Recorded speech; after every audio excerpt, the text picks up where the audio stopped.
Saturday marked the 5th year since Gao Zhishen, a respected human rights lawyer, disappeared in China. He represented faith groups that have been victims of the Chinese Communist Party's or CCP's persecution. For representing house Christians and Falun Gong practitioners, Gao has been detained and tortured on and off since 2006. His wife, Gong He, mentioned how Gao would take pro bono cases and dare to take cases that CCP didn't want lawyers to take.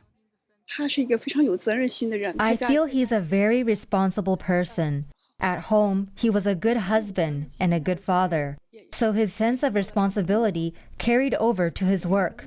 So being a lawyer, he worked especially hard on his job. He worked as his responsibility and his mission. So when he wasn't struggling for an income, he'd have 1/3 of his cases as pro bono. So this really touched me too. He really used his talents to provide help to people who needed it, including free help.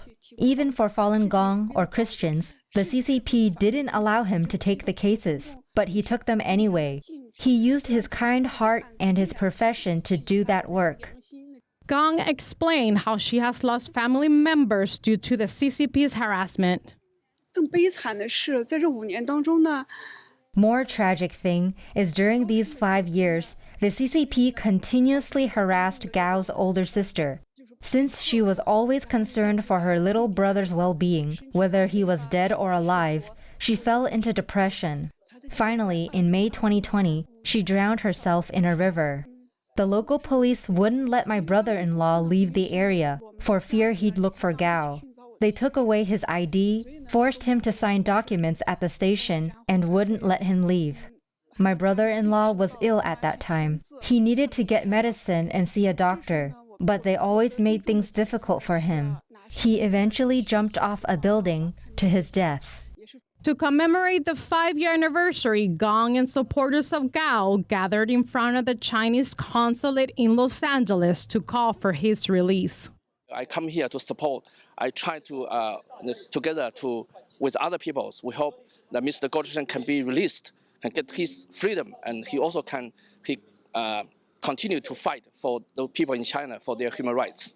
We are here on behalf of Amnesty International because Gao Zhishen is a prisoner of conscience listed by Amnesty International. And our Group 22 have been working on this case since 2010. So every month we write letters to Gao Zhishen to call for his release. And we hope to do more for him to raise public awareness. We believe that Mr. Gao Zhishen should not be forgotten.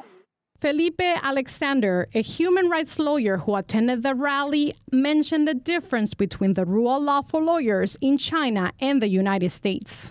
Because here I can take any cause I want. Often I even sue the American government on behalf of my clients if I feel that they've been egregious or they haven't been appropriate towards my clients. That is unthinkable in China. And so you have people like Mr. Gao who are brave enough to go against the establishment, who are brave enough to take on sensitive cases, and they're simply unable to do so.